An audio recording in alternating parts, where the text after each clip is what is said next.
Cheater. Whoa, no, I'm not. Not what? You feel a gentle tug at your sleeve, and as you turn, the words escape your lips in an instant. Oh, Ryota! Why are you here? He'll guide you to salvation. I told you no, stay back.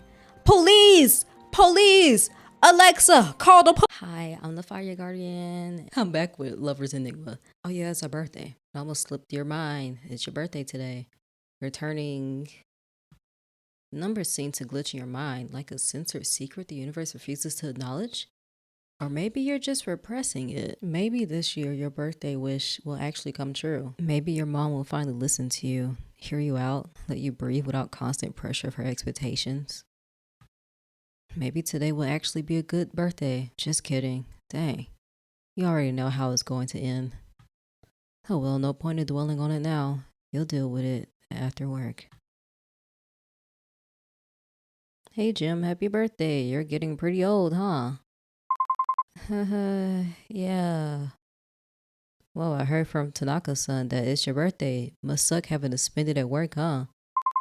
Well, that's just life. I don't know how many more ha-has I have left in me. By mid-afternoon, it's clear that today is just another work-filled birthday. The highlight of the day, a hefty stack of monthly reports unceremoniously dropped onto your desk by your boss. A truly unforgettable birthday gift. As you sift through your reports, a familiar voice calls out from behind you. Happy birthday. Thank you. You glance over your shoulder, offering a polite smile. You said that quite a few times today. Oh, I didn't realize it was you, Ryota. Maybe I should have made my birthday wishes a bit more memorable. Don't worry about it. Honestly, I think I've heard enough birthday wishes to last me until next year. Hopefully you're not too worn out to actually celebrate it, though.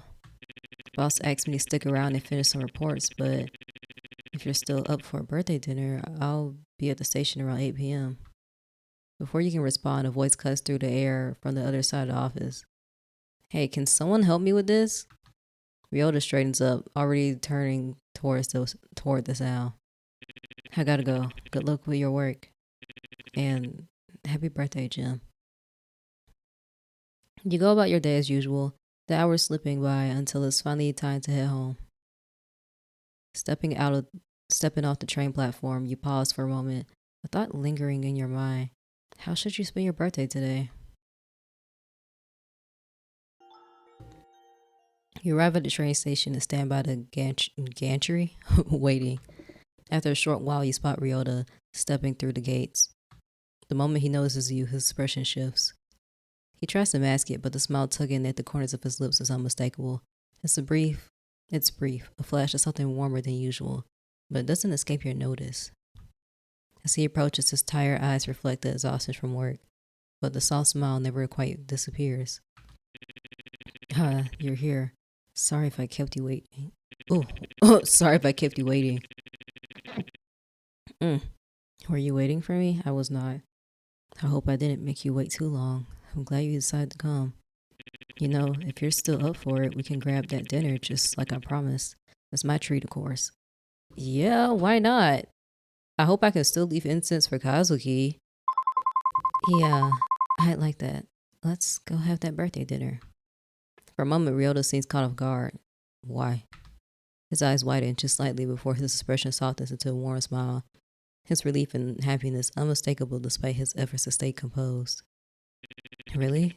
I mean, great. I was worried you might have had plans with someone else. Not exactly the life of the party. Aw. I mean, who else am I gonna spend my birthday with? Strangers at this point? I mean, I guess I could, really. But I enjoy being around you. You don't need to be the life of the party to make someone's day better.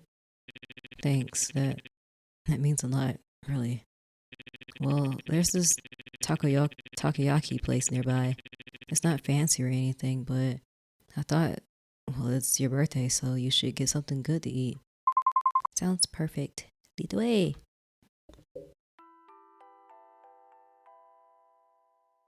The rich aroma of grilled takoyaki fills the air as you step into the cozy eatery, its warm lighting casting a welcoming glow. You take a seat beside Ryota at the counter, the comforting aroma of freshly grilled takoyaki wafting up as the steaming plate is set before you. For a moment, neither of you speaks, the quiet hum of the restaurant filling the space. You glance at Ryota, his gaze fixed on the food, and you find yourself wondering how to break the silence. How'd you even find this place? It's so tucked away. Honestly, it was by accident. One night after work, I was wandering around and just ended up here. I didn't even know this place existed before that. An unlikely coincidence. Quite so. Like how in stories, the main character always ends up just in the right place at just the right time.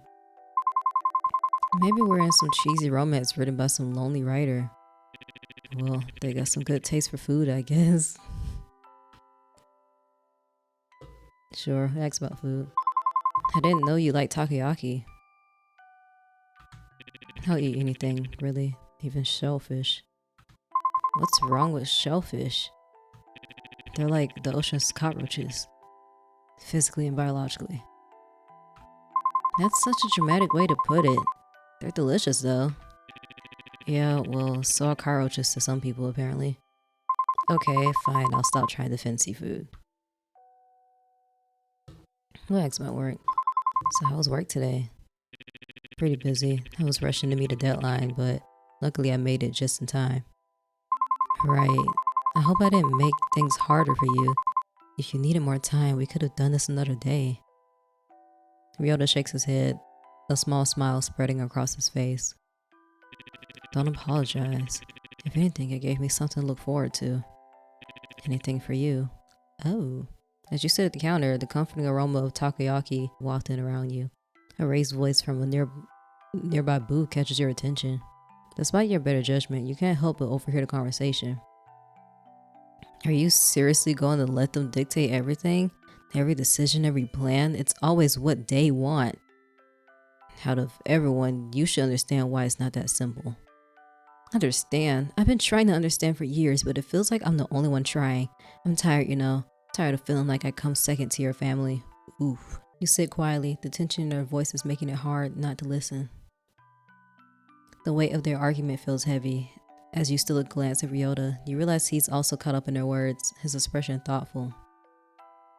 There's a moment of silence between you, broken only when Ryota clears his throat and says softly, "They're being awfully loud." I want to know his opinion, but maybe we should ask about the future. Because I don't know if he's actually the nosy type. Yeah, let's just ask about the future. Ryota, what do you want to do in the future? Ryota looks up at you, clearly caught off guard by the question. He shifts slightly in his seat, blinking at you with soft, curious expression. Huh? That's a bit out of nowhere. What brought this up? It's just, I didn't mean to, but I overheard that couple arguing about their families and stuff, and it made me think. For most of my life, it feels like I'm trapped in this bubble of other people's expectations. It's hard to know what I want sometimes. But that's my problem to solve, to figure out what to do next. You hesitate for a moment, then meet his gaze. A little uncertainty in your voice. I guess I'm wondering what you want for yourself in the future, if you ever thought about it. Ryota falls silent for a moment, his brow furrowing as he looks down at his hands, pondering the question. The quiet stretches on, and you can see him mulling it over. When he speaks again, it's soft and deliberate. I've never really given it much thought, to be honest. But if I had to choose something, I guess I know one thing for sure. I want to spend it with you. Oh. Are Rio and Ryota route confirmed? I don't know. I think he got me with that. I'm a sucker for childhood friend, the lovers. It was between him and Rin, the tsundere. It's like when I don't play games. I feel like I don't usually play games that have both a tsundere and a childhood friend. But like when there is, I'm like that meme of when you're trying to figure out which button to press. But the two options is the childhood friend or the tsundere. There was a slight, almost imperceptible pause before he quickly adds, his voice a little rushed and sheepish. But, it doesn't have to be anything romantic if you don't want it to be. Well, I really value being with you. Oh, I, I guess I do appreciate your company too. Your heart flutters and you feel a rush of warmth spread across your cheeks. You can't help but smile at him, trying to laugh it off, though it's clear that his words have touched you more than you want to admit. The moment hangs in the air, and for once you don't mind the quiet, feeling more certain of something than you have in a long while. I guess this is the part where I give you your birthday gift. You got me something? Oh, Ryota, you shouldn't have. That's nothing much. I bought this a few months ago. I didn't know when would be the right time to give it to you, but I thought your birthday would be the right time. You glance at him curiously as he reaches into his jacket pocket, his movements deliberate, almost hesitant. When he pulls out a small velvet box, your breath catches. He opens it to reveal a delicate necklace, the pendant shaped like a radiant sun. You doubt yourself a lot. I know that, but to me, you're the sun? Oh my, okay. Whew, okay. You're bright. His words leave you speechless. I was about to be speechless. I was like, let me keep reading. For a moment, your heart full as you carefully take the necklace from him. Ryota, I don't even know what to say. Thank you. This means so much to me. You don't have to say anything. I just wanted you to know how much you mean to me. And, well, maybe it's a way to pay you back for everything you've done for me. You don't owe me anything, but thank you, really. The two of you fall into a quiet rhythm as you leave the restaurant, the necklace resting against your collarbone, its weight a comforting reminder of his words. You find yourself replaying them in your mind, marveling at how he could see you as something so bright and positive. You've never thought of yourself like that before, and now there's something unfamiliar bubbling up inside you, warm and fluttering. As you walk side by side, you're glad for the cover of night.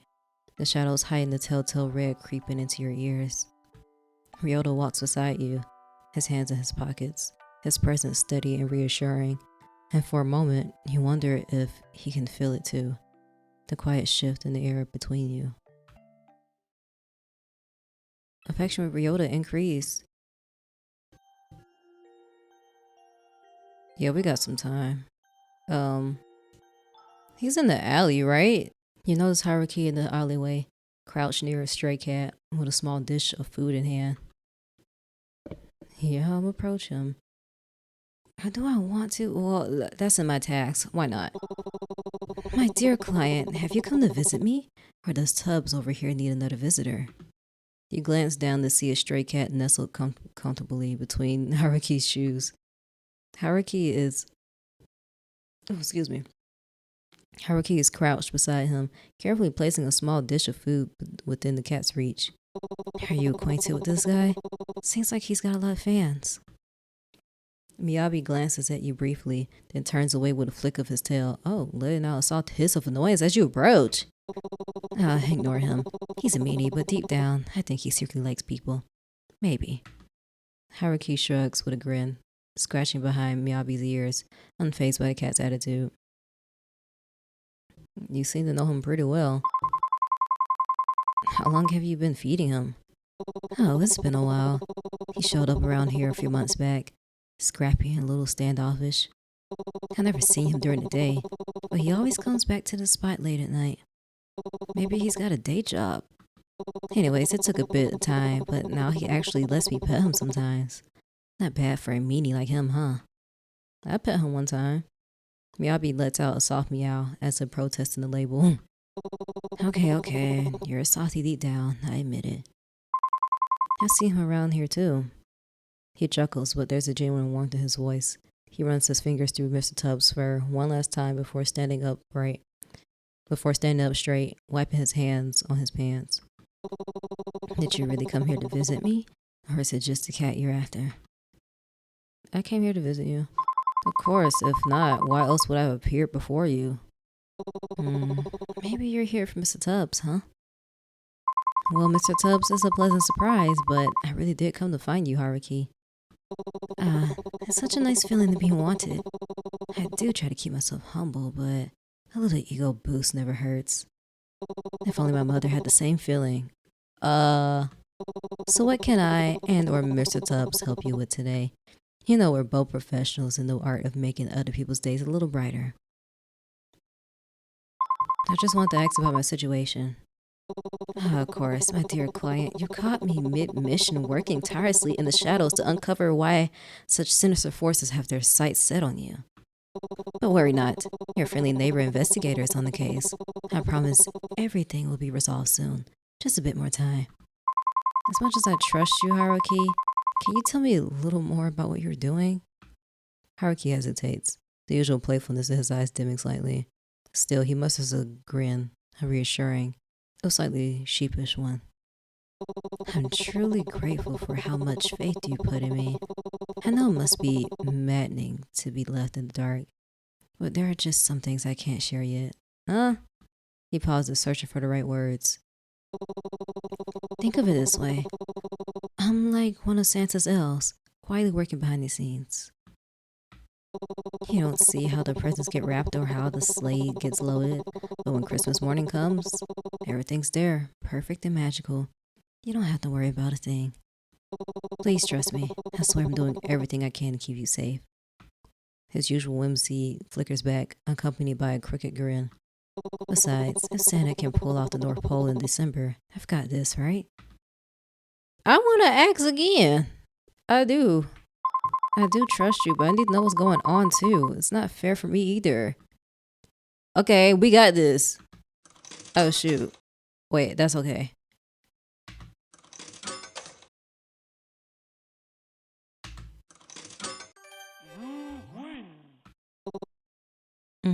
Yeah, open up. I suppose you have the right to know. If I were in your position, I want answers too. I've been collaborating with the local religious sect.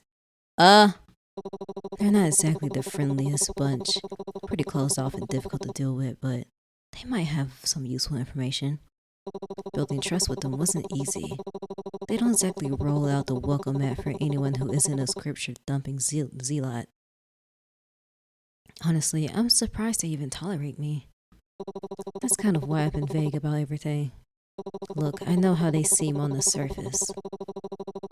They're as bad as you think. But in my world, the spiritualist, exorcist kind, they hold a lot of power. And if there's any chance they know what's going on, I can't ignore it. I'm sorry for keeping so much from you. I know it's frustrating. You take a moment to process his words. They make sense, but that gnawing curiosity still simmers within you.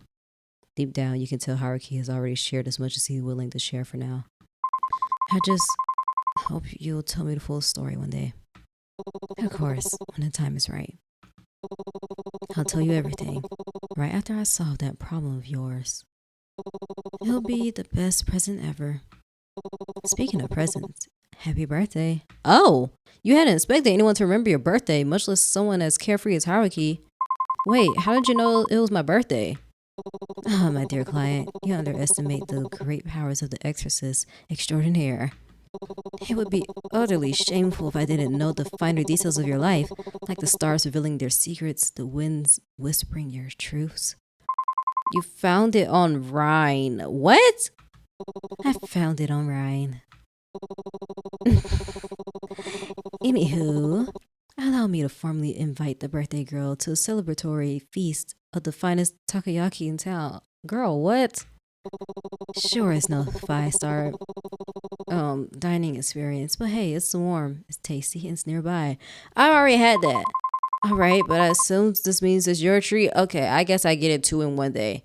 Naturally, consider this the gold standard of 5-star customer service. You won't be disappointed. Sure. The two of you stroll to a nearby food stall, the scent of sizzling takoyaki wafting through the air. As you sit together, Haruki's lighthearted banter fills the conversation, his jokes and animated storytelling drawing out laughter you hadn't realized you needed. The warmth of the food and his company melts away the weight of your worries, if only for a while. When it's time to leave, Haruki flashes you a grin. His expression is softer this time. Thanks for letting me steal a bit of your birthday. Hope it's one to remember. Sanity increase? Okay, good. Affection with Haruki increase. I'm heading home now. Yeah, I know. You step into your home, greeted by an eerie silence. On the dining table sits a small cake, meticulously decorated with pastel icing. A note rests beside your mother's familiar handwriting. Eat this. All of it. It's good for you. Girl, what is in that? She's being nice. It's not normal. How strange. A strange unease prickles at the back of your mind, but you sit down anyway, carving a cautious slice and taking a bite. At first, it's sweet, soft sponge with a hint of vanilla, but then something foreign grants against your tongue. You pause, your stomach tightening as you pull the bite from your mouth, revealing long strands of hair tangled in the frosting. What the hell? Did Mom poison me? Oh gosh, you run to the sink, spitting it out, gagging, but it's as if your body has already decided to reject more. A sudden heave forces you into the sink as bile rises uncontrollably. You continue to vomit, various substances escaping your lips. Your lunch from today, spit and stomach acid in. More hair? You clutch the edge of the sink, trembling as more hair spills from your mouth, clinging to your lips like something alive. The tang of stomach acid burns your throat, but what follows sends cold terror coursing through your veins. Chunks of meat, raw and glistening, hit the sink with wet, sickening splats. You try to catch your breath, but another wave overtakes you. Your body convulses, bringing up more and more hair, bits of undigested food, and then teeth. Jagged, yellowed teeth rattling against the porcelain basin. Maybe you're hallucinating again. You think, maybe this isn't real. But the sensation, the heaving, the burning bile, the slick muck sliding from your mouth is too vivid, too visceral.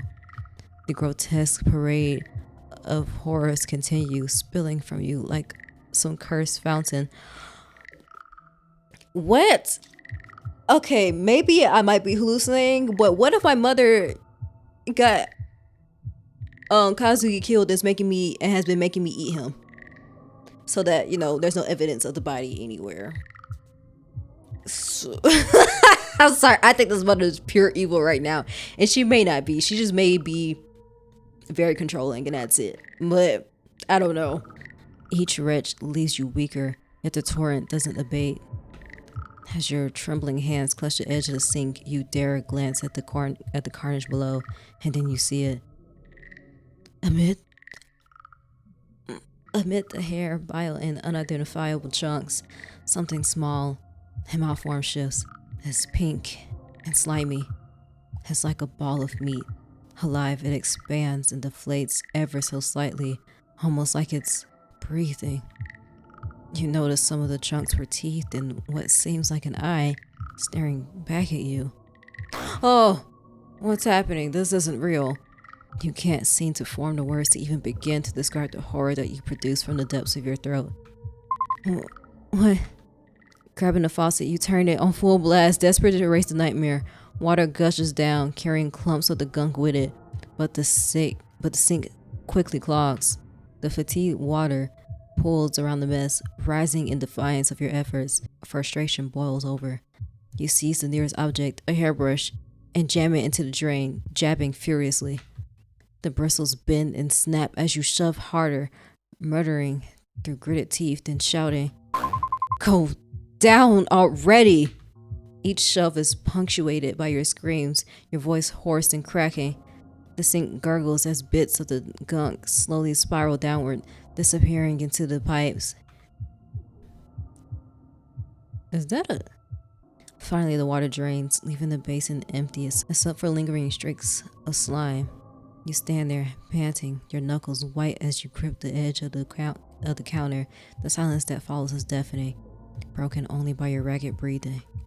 And then you hear it, faint but unmistakable. A soft, pitiful cry.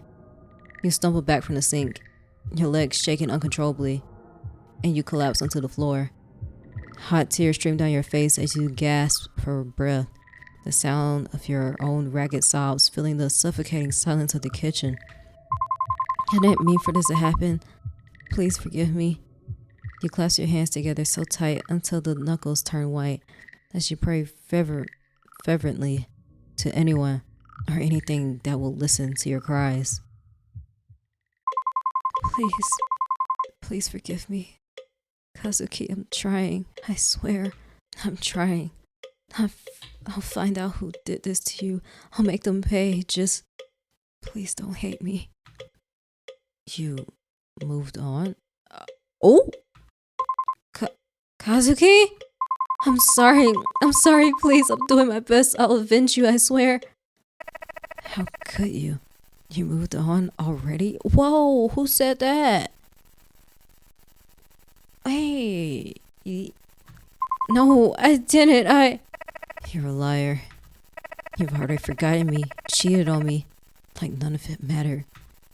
No, that's not true. We weren't even really married. You know that. It wasn't real. Not real? Then what were we? Nothing? A lie? Is that what I was to you? Cheater. Whoa, no, I'm not. Not what? You feel a gentle tug at your sleeve, and as you turn, the words escape your lips in an instant. Oh, Ryota! Why are you here? Honestly, I feel like low-key he be stalking me. Or maybe not stalking me. Stalking's not the word. He be watching out for me. Because why did he just so happen to be out and about the other day and near my place when I called him? Ryota. I wanted to check on you just in case. I'm glad I did. You look like you've been through a lot tonight. Are you alright? You feel a rush of panic flow through you. No, you're not alright. You haven't been for a very long time. No. Kazuki, he needs me. He's angry that I moved on with my life. I haven't. Doesn't he see that I'm trying so hard to help him and keep myself together? I tried so hard, and yet, burying your face in your hands, you feel the guilt burning. You feel the guilt burn through your stomach. There you go again, playing the victim. A voice rings inside your head. But you've done enough. His voice finally pierces through the veil of thoughts swirling to the abyss of your heart. What? You're probably beating yourself up again, thinking about how much more you had to do, but Ryota hesitantly takes a seat next to you on the floor as he says gently, "You've done enough. Everything you've done for Kazuki, I'm sure he appreciates it, both in life and death. No, if he did, he wouldn't have been angry with me. He wouldn't do all of this." You see Ryota hesitate. At that moment, you were sure he would dismiss your claims, just like your mother had. Maybe he wasn't that type of person, but he had always been the quiet, logical type, content with silence and reason. I don't think Kazuki would be the type of person to hold a grudge like that. You didn't expect Ryota to say something like that. In fact, you never even knew he viewed Kazuki in a positive light, given how little they interacted when he was still alive. What makes you say that? Well, I was never a fan of your marriage to him, but it was something your mother wanted, and I guess in definition, something you wanted too. But I was particularly upset about it, especially on your wedding day. I couldn't believe you would marry a stranger, just like that. I wanted to ask you, out of everyone in your life, why him? Ooh! What, you wanted to be you? He was like, "That should be me, holding your hand, that should be me." That should be me, feeling your kiss. That should be me, biting your kiss. This is so wrong, I can't go on till you believe that I should be me. During the reception, I saw how nervous you were and how you were trembling at the altar. I really wanted to be there for you, but I couldn't. I wasn't. Yet he was. He took your hand and said his vows slow and gently. Then you collect your nerves once more. Yo, you remember this very vividly, don't you? And at that moment, I had my answer. Huh? You let his words sink in. The memory comes back to you so vividly, as if it happened yesterday. You were so nervous on your wedding day, standing in front of all those people. Your heart pounded against your ribs like a caged bird. The dress barely fit and clung too tightly in some places. It felt loose in others. The makeup was thick, stifling, each droplet of sweat threatening to streak your carefully painted cheeks. You kept whispering to yourself, just today, just get through today and it'll be over. But even as you tried to steady yourself, a new thought wormed its way in. Unsettling, the fragile resolve you built up that morning. What if things got worse? What if this wasn't the end of her control? 'Cause it's not. What if your mother's shadow loomed even larger after this, her expectations heavier than ever? What if this wasn't your freedom but another shackle? Your legs began to tremble, your palms damp with sweat, your breath caught in your throat. Just as your vision blurred with the sting of tears, a warmth wrapped your hand, steady and reassuring. You looked up and there he was, Kazuki, smiling that soft, knowing smile. The one he always wore when he was trying to coax you out of your spiraling thoughts. The same smile he'd carry into the afterlife, etched forever in your memory. Without a word, he gave your hand a gentle squeeze, anchoring you to the moment. Then, with a calming rhythm, he began reciting his vows, each word deliberate and steady, like a lighthouse guiding you through a storm. I, Shimizu Kazuki, take you, Jim, to be my lawfully wedded wife, to have and to hold from this day forward. For better or for worse, for richer or for poorer, in sickness and in health, to love and to cherish, till death do us part. His voice was like a balm, soothing the chaos inside you. By the time he finished, the tremor in your legs had stilled, your breathing evened out. You found the courage to speak your part. I, Jim, take you, Shimizu Kazuki, to be my lawfully wedded husband, to have and to hold from this day forward. For better or for worse, for richer or poorer, in sickness and in health, to love, to cherish, till death do us part. The officiant's voice broke through the haze of the moment, calm and resolute. With that, you may kiss the bride. You close your eyes, your breath catching once more, not from the panic this time, but from the anticipation of Kazuki's kiss. The world around you seemed to dissolve into nothing but the warmth of his hand in yours, and the love reflected in his eyes. The memory fades and you return to the present, the weight of Ryota's voice pulling you back to reality. Do you really think that kind person would hurt you now, or hate you that much? You finally stopped shaking. You were so wrapped up in everything, all the bad memories that surrounded his death and the memory that he had become, that you had forgotten the person he was. Kind, caring, sweet, a friend. And you missed him dearly. He wouldn't. Not the Kazuki I knew.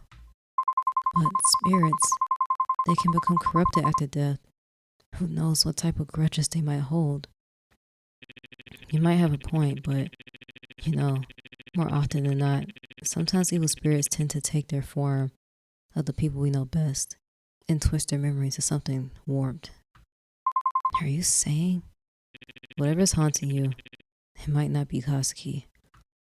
You absorb his words deep down. A quiet certainty settles within you. It couldn't have been him.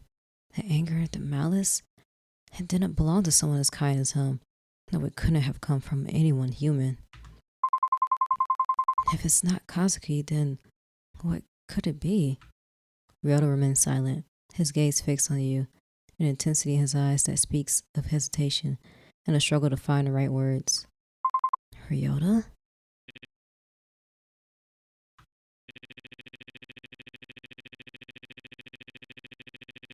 Huh? What? I never want to drag you into my problems, but after everything that's happened, I can't ignore it anymore. There's something following me. Something's haunting me too. Are you serious?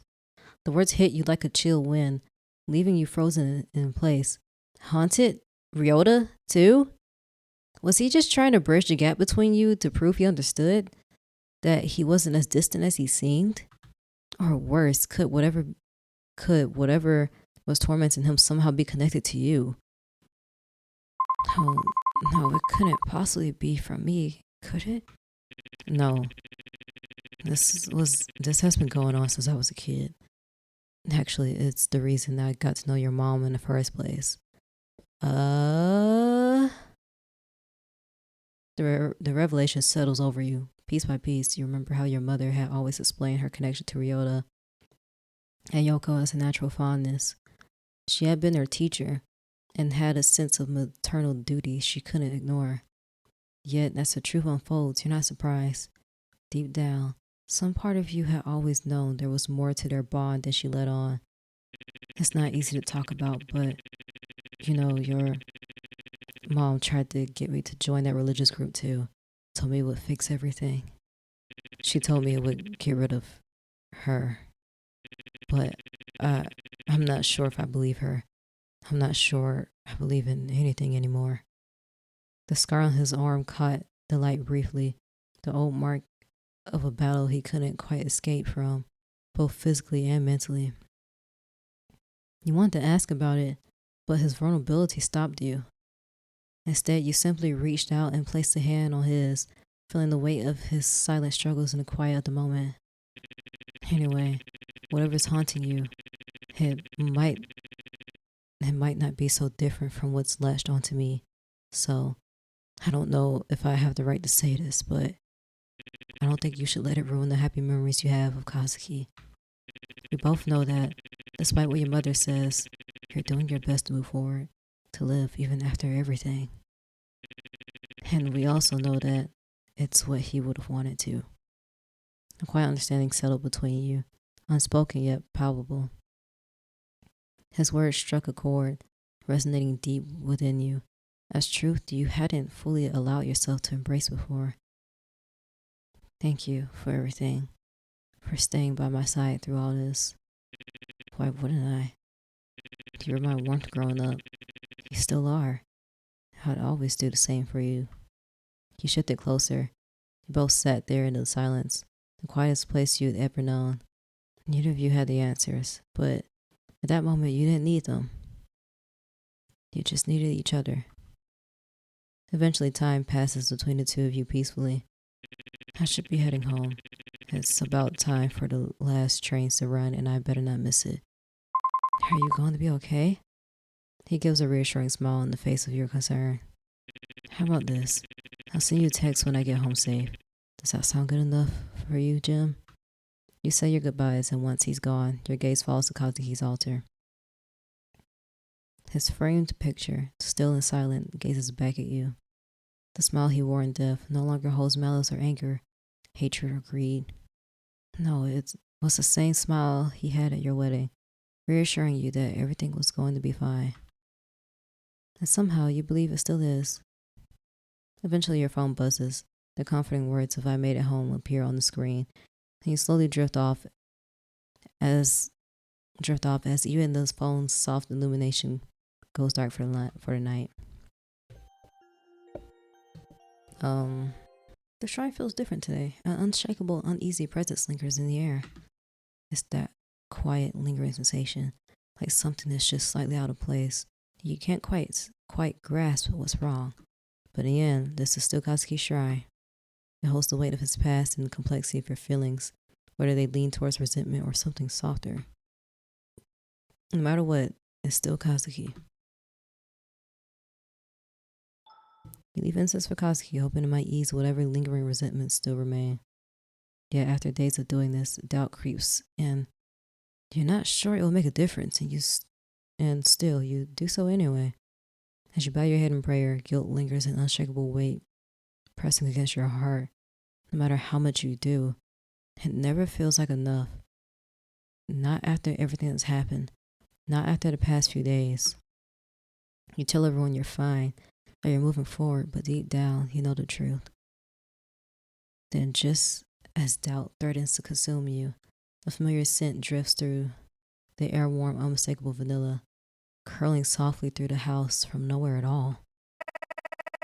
Next time, if we do manage to celebrate your birthday, I'll get you the sweetest vanilla cake I can find. Huh? Oh, okay, it's memory. The memory rises, unbidden, pulling itself from the depths of your mind. It's so simple, so fleeting, yet it wraps around you like a quiet reassurance, a reminder that Kazuki was and always has been looking out for you. Affection with Kazuki increased.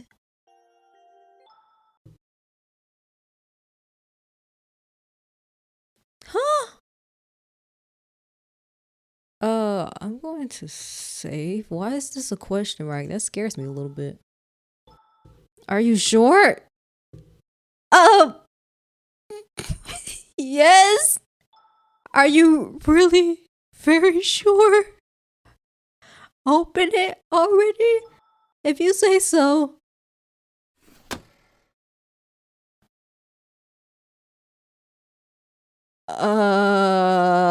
But the knight offers nothing in return. Okay, let's just go to sleep. Your phone buzzes with notifications from Mom. I'm busy with important matters. I won't be able to be there for you for a while. Take care of yourself. You stare at the screen, a sigh escaping your lips as relief floods in. What the? Good for me, I guess. Maybe I'll get some peace without her breathing down my neck. But something feels off. The phrasing is strange, almost like she's choosing her words carefully. There's no condescension or nagging, just silence after the message. Maybe I should. You stare at the message thread, your thumb hovering over the keypad. A simple "Are you alright?" forms in your mind, but something stops you. Memories of her constant control, her overbearing presence, flash through your mind. No, she doesn't need that from me, not after everything. Instead, you type out a single word. Okay. You hit send and lock your phone, tossing it aside. For once, the silence feels like it's yours to control. Oh, okay. The funny thing about curses, they have a way of sticking around, don't they? Once upon a time, back in an era where lovers were powerful, well, lords, and spirits were just as real as the air we breathe, there was a tale that begins with a powerful man and a simple girl. They weren't supposed to meet, but much less fall in love. The girl had a way of drawing people in, even those who should have known better. Couldn't help but get caught up in her orbit, and where sorrow lingers, darker things are never far behind, drawn not by her but by the quiet ache clinging to the ones around her. Despite everything, she had to protect them. She made a sacrifice to save everyone she cared about, but sacrifices like that come with a price. In her final moments, a wish was formed. Something simple, something all too human, but even the smallest wishes can have powerful consequences. And so, a curse was born. And that one tied her fate to those around her, locking them all in a cycle they couldn't escape. Oh. Not until she made a choice. Not until someone was brave enough to break the pattern. So here are curses, gods, ghosts, and a whole lot of unresolved tension. But hey, no pressure. In the end, it's all about who you choose. No big deal, right? Okay. I think I read all that right. If I didn't, I'm just cutting the whole thing out of me reading it. You dream of the past few days, your fragmented memories stitched together in a haze of sleep. Faces flicker in and out, voices echo in half-formed thoughts. You're seeing people again, connecting, resurfacing from the place you buried yourself in for so long. You're finally crawling out of that pit that you spent in for the last few months. but you're beginning to feel tired. You don't know how long you can keep this up. You dream of Ryota, of the way he stands beside you quietly, like he's always been there, like he never left. You remember how easy it was to overlook him before. He never demanded anything, never asked to be seen. But now, in the silence after everything fell apart, you notice the way he listens, the way he tries, in that subtle, quiet way of his, to make things feel safe, even if he's unraveling too. You didn't see his kindness before, and it hurts, knowing it took your own tragedy to recognize the warmth he's been offering all along. You wish you had noticed sooner. You dream of Haruki. He's laughing again, effortlessly, bright, skipping stones like nothing in the world could weigh him down. You barely know him, and yet he looks at you like he's known your sadness forever. There's something about the way he brushes off the dark with jokes and have serious stories that makes you want to believe in something, anything. Oh, and that terrifies you. You don't understand him. A part of you wants to run. You're afraid of what he knows, but something draws you into him. You might be losing your mind. You dream of Ren. He used to be just a name, your neighbor you never thought twice about. But now he's everywhere, in the hallway, on the street, in your dreams. It feels like something is guiding him toward you, or dragging him back from the edge. You can't tell if it's fate or punishment or mercy. Sometimes he looks like he's carrying a burden too heavy for words, like there's something inside him clawing its way out. You wonder what changed. You wonder why you feel like you're supposed to understand him. Why when he looks at you, you feel like you're both trapped in the same impossible story. You can't tell if some sort of divine intervention is punishing him or giving him a second chance. You never thought you'd find light again, not after Kazuki's death. But somehow, you're still standing, still breathing, still piecing yourself together, bit by bit. Maybe he is watching over you. He would have probably said something like, "You should believe in yourself more, Jim. You're strong in your own way. You've done well. I'm proud of you. I haven't done much, but you've done well. Better than anyone expected from you. Maybe. I guess so. I'm sorry I had to leave so soon. I wanted to stay. I really did. I know. That's why I tried so hard to find out what happened. To help you. To help us. You've carried so much, Jim. And my biggest regret is not telling you the truth when I had the chance. And even now, you're picking up the pieces I left behind.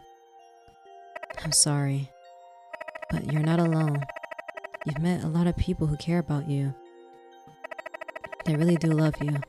And as jealous as that makes me, you might love them too. Or at least grow to. I hope my memories won't stop you from living your life. What we had, it meant the world to me. Even if it was short-lived, it mattered. You mattered.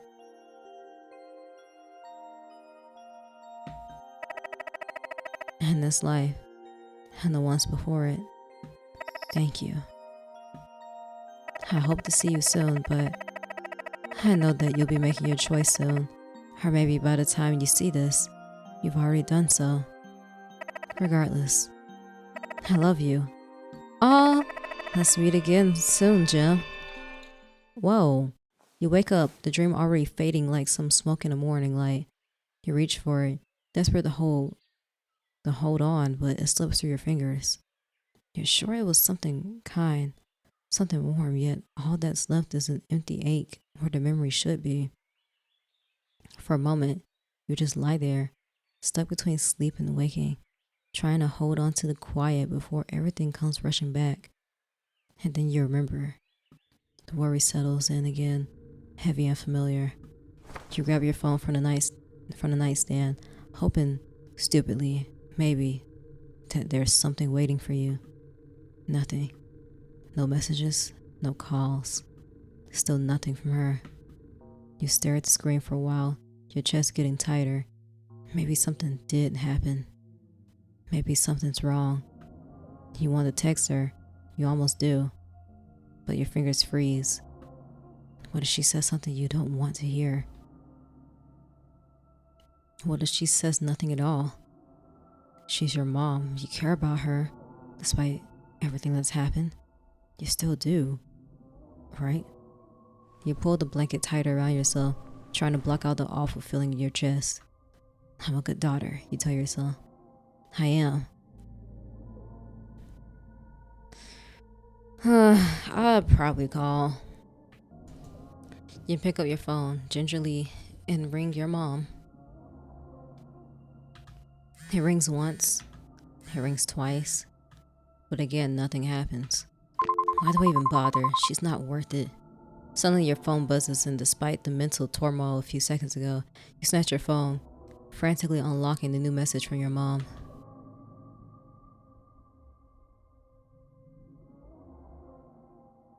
Girl, what? Please stop calling this number.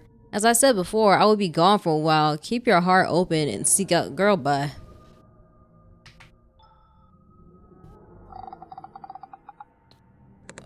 There it is again, that sense of unease. With everything that's happened last night and this weird thing going on with mom, maybe I should call in sick today. You call Riola to relay the message. Hey, sorry, I'm still a little shaken from last night. I don't think I'll be able to come in today. Are you okay? I'll come over. I can't just leave you alone like this. No, really, it's alright, Riola. I just need some time. I'll be fine. You know, you can rely on me, right? I'll always be here for you, Jim. Always. Thank you, Riola. I appreciate it. I think I just need to rest a little longer. I understand. Take all the time you need. I'll come visit you after, if that's okay. You don't have to, Riola. I know I don't, but I want to. So wait for me. You switch off your phone and slip into bed. The sun hasn't fully risen yet, but the morning sun feels cold and sterile. Sterile? Yeah, sterile, reminiscent of the night before. You close your eyes, but your thoughts claw their way back to your mother. You try not to think about her. You try not to care. But the fear creeps in anyway, quiet like the never-ending noise in your head. Your skin feels damp with sweat. The sheets feel too tight. Your hair tangled around your neck feels like it's choking you. Your pulse studs heavy in your chest, louder than it should be. Too loud, too similar. They sound like the drums. Like the ones you hear when no one's around. Oh, okay. What was this? No. Like something waiting just beyond the edge of sleep. Oh, that ain't... No. I'm about to cut that out. That was probably disrespectful. The noise grows until you can't tell if it's in your head or in the walls. And just as your heart begins to race, sleep finally and unwillingly drags you under. I'm getting impatient. I can't stand it. Every heartbeat, every breath she clings to, it grates on me. They keep interfering one after another like gnats buzzing in my ears. But it's her I want. Just her. Just one crack. One slip. Let the fear splinter her resolve. Let the despair hollow her out. I just need her to crack. And then, finally, I can feast. The others, they're moving faster than I anticipated. Their hands are all over the board, pulling her this way, that way, away from me. We have to act now before she... No, not again. I won't lose her to them again. She won't make the wrong choice. She won't. I just need one more chance, one opening, one whisper in the right ear. If I can reach her again, just once, she'll remember. She'll remember everything. And then she'll come back to me. What? You jolt awake, breath catching in your throat. Your eyes blink against the light, only to realize there is none. You fumble for your phone. The screen glows to life. Two things greet you. The time, 8 p.m. Gosh dang! A single message from your mother. Your heart stutters as you unlock it. The message is short, unmistakable. I'm fine. Okay, bye. Don't text me no more. You stare. Your chest tightens. You don't know what to feel. You're never one to linger and communicate with her. A quick word or two usually suffices, and yet, this time, unfamiliar weight coils in your chest, slow and insistent. A flicker of uncertainty, sharp as a spark, begins to burn beneath your ribs, urging you to reach out and ask for more. I will not. You want to ask her, are you sure?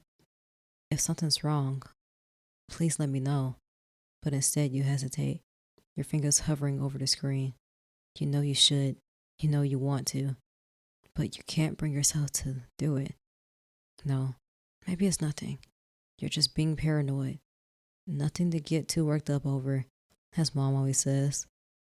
You tap to send, but then nothing. The screen pulses with silence, followed by the system error. Message failed to send. Recipient unavailable. You feel the burning rise again, bubbling up behind your eyes, hot and relentless. She probably turned off her phone. I'm just being overly anxious again. Maybe I should just get out for a bit, run some errands, even if it's late. You clean yourself up and head out, trying hard not to think about anything else. But no matter how hard you try, her words cling to you, because you know far too well how it is to lie so easily. I'm gonna save. Suddenly your phone rings. It's Yoko. Hello. I was worried you wouldn't pick up. Ryota mentioned you weren't feeling well today. I hope you're doing a little better. Well, maybe just a bit better than I was this morning. That's a relief. Sorry for the sudden call. The thing is, Ryota dropped by the cafe earlier and, surprise, surprise, he left his phone behind again. I was wondering, could you pick it up and hand it to him tomorrow morning at work? Sure, no problem. I was already out anyway. I'll swing by the cafe to grab it. Thank you, Ame-chan. You're always so sweet to us. I'll be waiting. Okay. Ame-chan. Thanks for coming. I'd go find Ryota myself, but my boss is in a mood today. He gave me the stink eye just now. Can you believe it? The nerve. Anyway, here's Ryota's phone. Maybe you'll run into him somewhere around town and you can hand it to him. No rush. Not that he'll miss it much anyways. Aside from work stuff, I don't think anyone will really text him. Except us. Oh no, that sounded mean, didn't it? I didn't mean it like that. Oops. Anyway, I hope you're feeling better. I'm doing alright. Yeah, it's alright. You've got that look to you again. That look that says you're trying to figure out something or someone. Is this about your mom? You've always got that distant frown whenever you think about your mom. She's keeping things from me again. I mean, she's always like this, but I don't know why this time it feels particularly stressful. And I'm afraid of pushing and asking her because that's not like me either, to worry so much about her either. I'm just confused and scared of what she might say. It's terrifying, isn't it? The idea of not knowing. It's even more terrifying to ask. Not just because of the lies, but because once the truth comes out, it changes everything. Maybe you're not sure if you want to know everything. Because what if knowing makes it worse? But you can't live your whole life walking on eggshells, Jim. You can't keep shrinking yourself to fit into other people's secrets.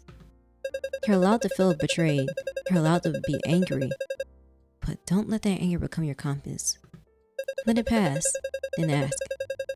Push for the truth, even if it hurts. And when you get your answers, really listen.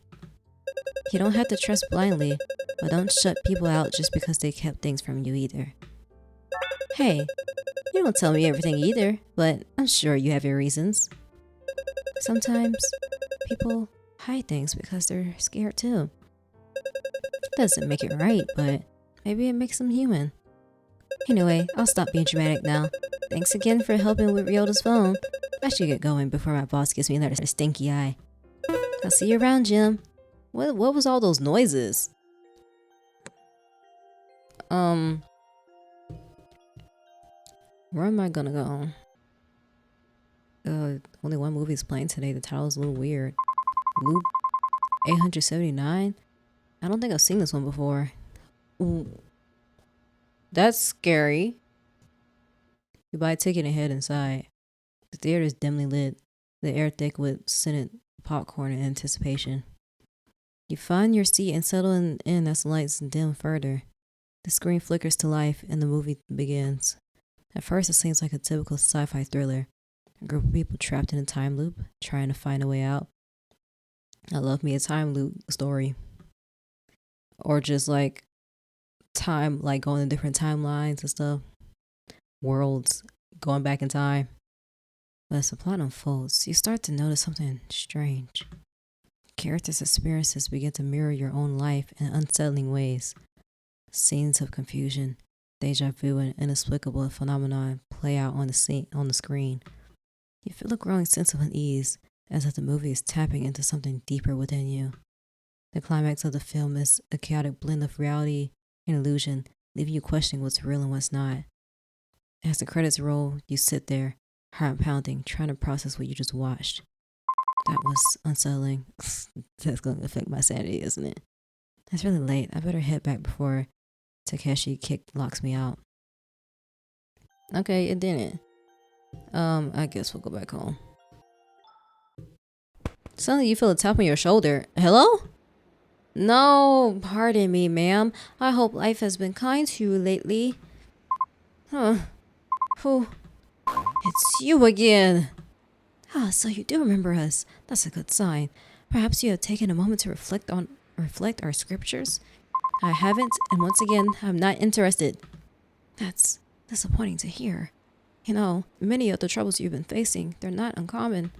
In fact, they're expected when one strays too far from the path. The spirits, for example. Don't. I've heard the speech before, and I overcame it myself with my own strength. So no offense, but I think I can handle whatever else comes my way. That's certainly one approach, but imagine how much lighter your burdens could be if only you... No, thank you. I really hope that's the last time I see them. Maybe I should report this to the police. What? You want me to... Ain't I supposed to be going home? Sure. You heard someone call out your name? Jim, there you are. Huh? Footsteps close in fast before you can react. You feel the heat of someone's breath against your cheek? No! I've been looking everywhere for you, but the others keep letting you slip through. Not me. I don't blame them though. They're not exactly persuasive. But you can't keep running from this. You have to listen. There's not much time left. Come with us. Oh no, you'll see. Please, leave me alone. You'll understand. No, I said no. Stay away from me. You try to push him away, but he only steps closer, his eyes dark and unyielding. You don't get it. They don't want us to tell you anything, but I know you want to know. It's tearing you apart, isn't it? That emptiness, that fear. I can take it away right now. All you have to do is follow me. No! The stranger reaches out to grab your arm, but stops himself, slightly hovering above your skin. One step is all it takes. No, I'm not going anywhere with you. Ah! You don't understand what's at stake, so just come with us. He'll guide you to salvation. I told you no. Stay back. Police! Police! Alexa, call the police! This... I hope y'all don't use no Alexas. This isn't just about you anymore. I have to do this for all our sakes. His hands shoot out, gripping your wrists. It's cold, firm, and desperate. What the? Let go of me! Police! Someone! Help!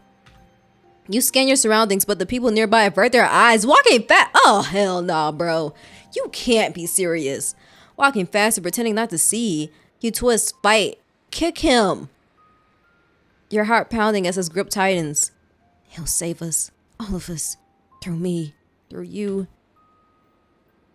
What? It hurts. What? What's wrong with you? Let go. In his agony, his grip falters. You yank yourself free, stumbling back and running, leaving him behind, riding, babbling in broken fragments. What the? Man, let me go home. Is time frozen right now? Like, I thought I was going to the police station, but clearly the police don't. They do not care.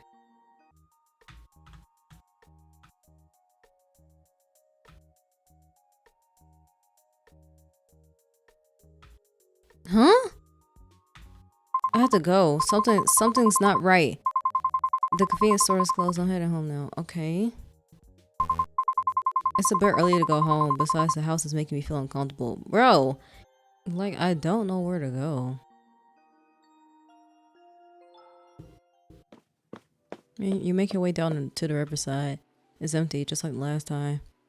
A light drizzle brushes against your skin. Cold, gentle, and all too familiar. And with it, that feeling stirs again, rising from where you thought you buried it. You remember the phone call from the police and the way your heart dropped, the way they said his name. Your heels striking against the wet concrete, splashing through puddles as you race down the riverbanks. You remember the sound of rain accompanied by the low hum of police radios and murmured voices. The symphony of noise, wholly drowned out by the static in your head. I'm sorry, ma'am. The rain washed mostly everything away. We could only find his shoes buried near the riverbanks. I'm truly sorry for your loss. Please come to the station in a few days. We'll do what we can to help. They meant well, but nothing they said could reach you. Not then, not now. Even now, standing here with nothing but the quiet ripple of the river and the sting of rain, you miss him. You always will, no matter how much time passes. Wipe away a tear, one you hadn't realized had fallen. Your hands move on their own, digging through the damp grass, fingers slipping into the cold, wet earth. Something inside you burns, is urgent, and yet aimless. You're not even sure what you're looking for anymore. Only if you could uncover something he left behind, then maybe it would make sense of everything that followed. But the more you claw at the ground, tearing through layers of soaked dirt and tangled roots, the more painfully clear it becomes. There's nothing. There's always nothing. But as you claw the dirt, you see the unfortunate mess that follows. The small white flowers that once lined the riverbank are torn, crushed between your hands. The same flowers he used to pick on his way back, holding them out to you with that soft smile like it meant everything. Those small innocent flowers were destroyed by your hands. More tears fall, warm against your cheeks, mixing with the rain. You miss him. God, you miss him. And the silence around you answers with nothing at all. You carefully gather the few remaining flowers, cradling them gently in your coat pocket, hoping that at least one will survive the journey back home.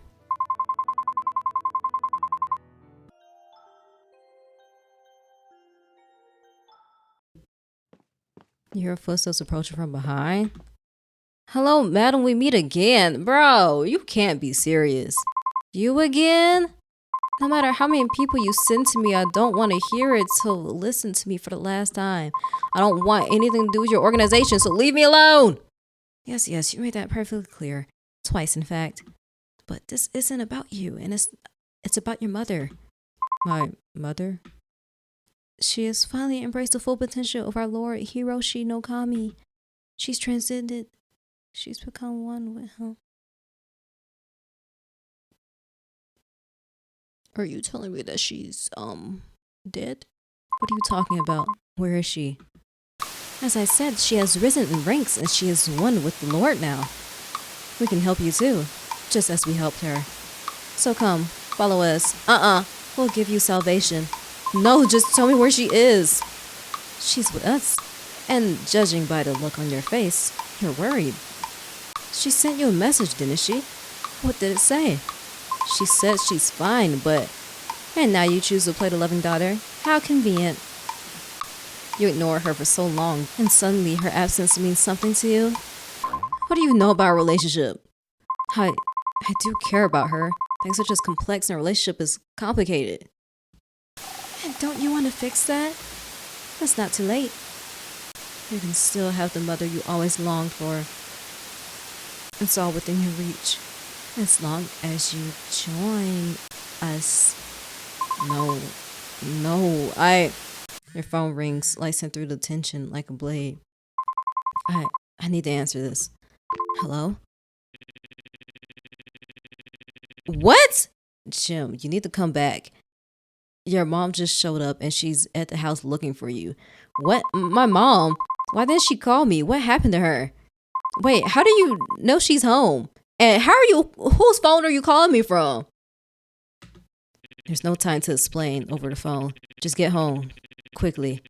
We're already here waiting for you, so come back. Quick. I have to go. Please, just tell my mother to contact me directly. Wait, you don't have to go. Come back. No, I'm leaving. Okay. Ryota, what's going on? Where's my mom? Jim. Good. You're here. She just left, but she wanted me to tell you something. Something important. What do you mean? What did she say? She said she's...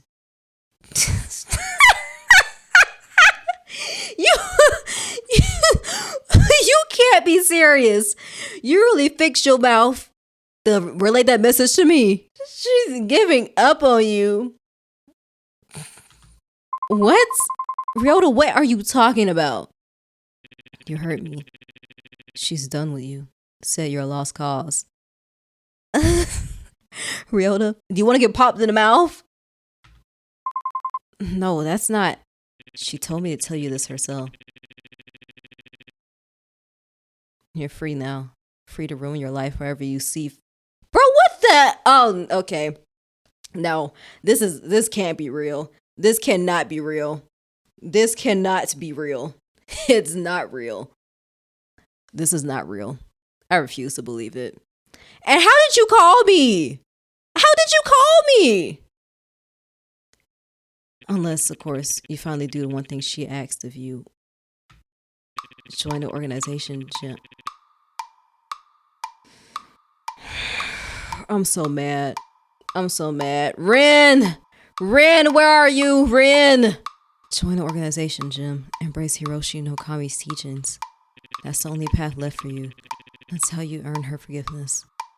Ryota, stop. This doesn't sound like you. Just let me. She won't speak to you. Not unless you accept him. Not unless you let him in. Please just listen to me. So what's it going to be? Are you going to keep disappointing her? Yes! We're all just disappointing each other. Or will you finally stop being selfish and be the daughter she raised you to be? No, this is not real. I refuse to believe this. This is not my Ryota. Hell no. No. I don't know what's gotten into you, but I'm not going to stand here and let you talk to me like she does. If something's wrong, then tell me. Because the Ryota I know, he wouldn't speak to me this way. The Ryota you know? Don't make me laugh. You never...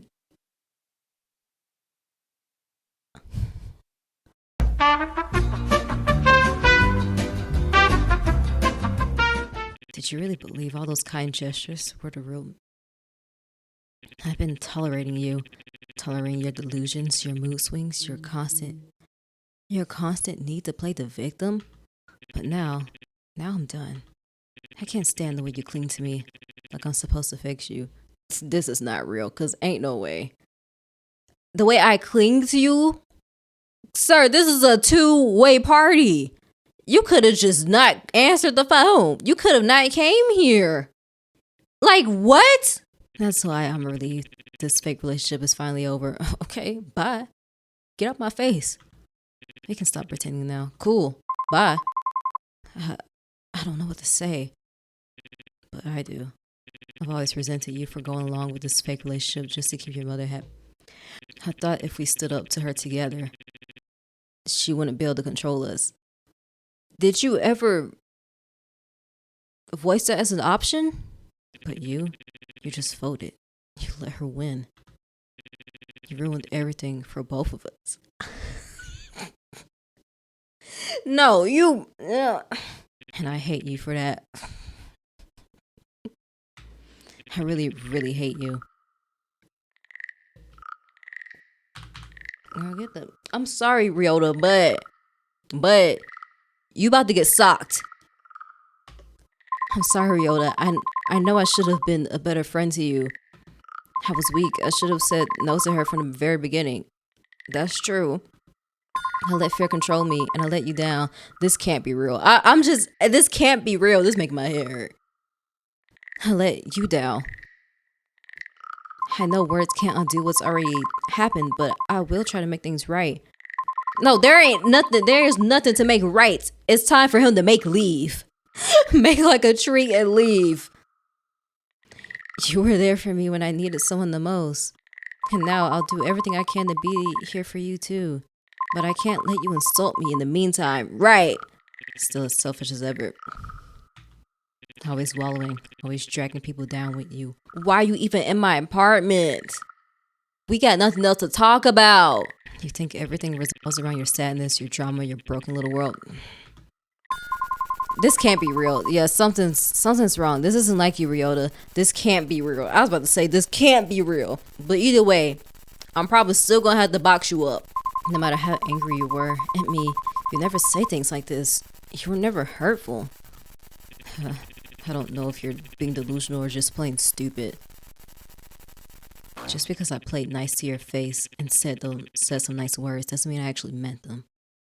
No, people like this are scary. Like I said, I don't know if this is real. But I'm like, I wouldn't, like, No, I can feel it. Something about you. It isn't right. Oh, really? A sudden psychic awakening? How convenient.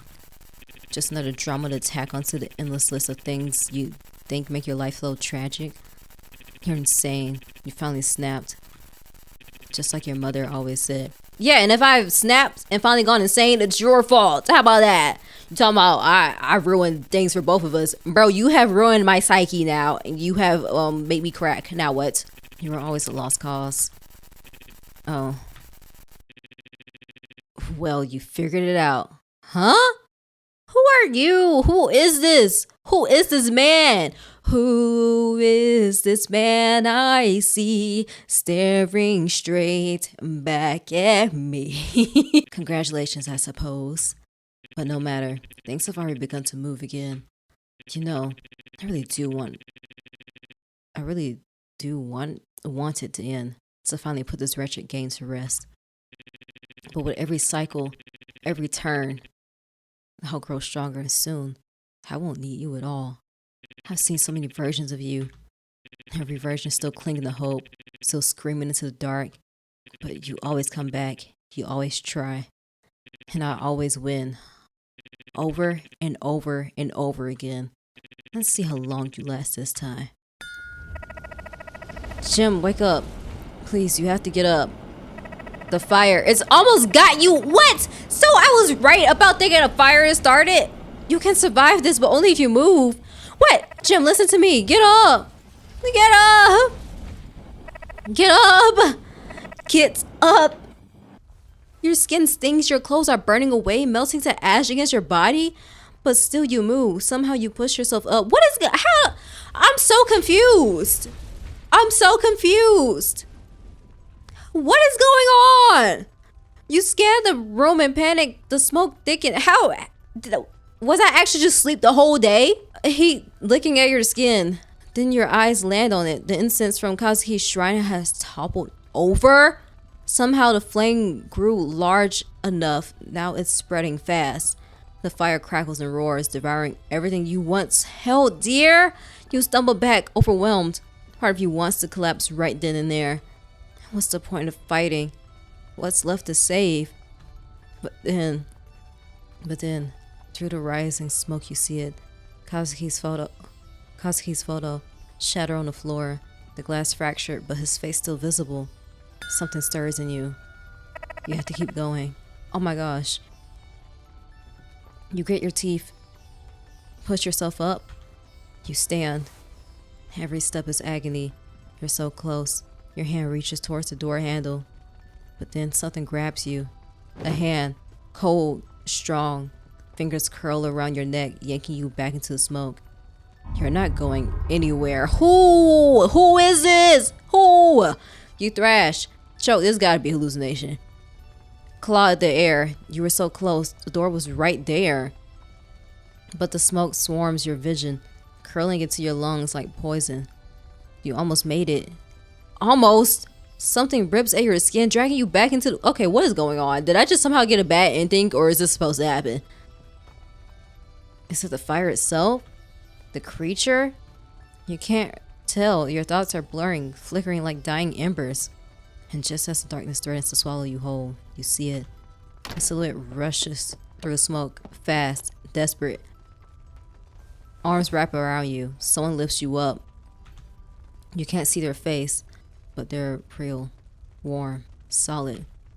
And then you breathe a sigh of relief, finally let go. What the heck?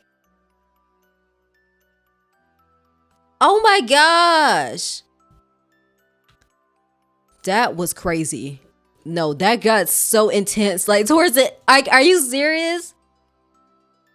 Oh my gosh. Well, that was the demo of Lover's Enigma.